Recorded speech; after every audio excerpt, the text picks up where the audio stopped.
जोडल्या गेल्या आणि आपल्या महाराष्ट्रातल्या अर्बन कोऑपरेटिव्ह बँका ज्या आहेत, त्यानंतर जी अपेक्स बँक आहे, या सगळ्यांचं अस्तित्व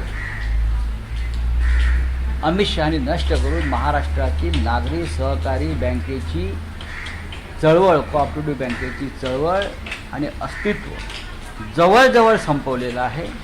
आणि अमित शहा त्या बँकेचे किंवा त्या संघटनेचे बादशाह झालेले आहेत. या संदर्भात महाराष्ट्राचे मुख्यमंत्री तिकडे होते, महाराष्ट्राचे उपमुख्यमंत्री तिकडे होते.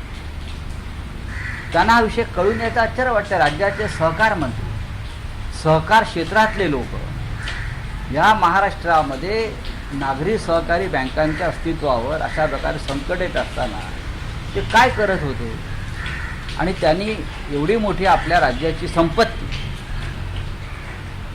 ही अमित शहाना सहज का गिळू दिली, हे फार मोठं रहस्य आहे.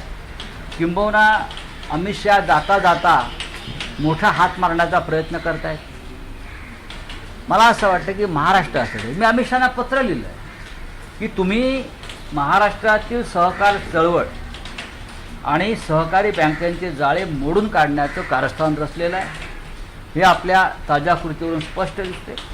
आणि हा जो भ्रष्टाचार त्यांनी केला ही एक प्रकारची मनमानी आहे. महाराष्ट्राला पूर्णपणे कंगाल करायचं, सहकार क्षेत्र आणि सहकार चळवळी महाराष्ट्राची ओळख आहे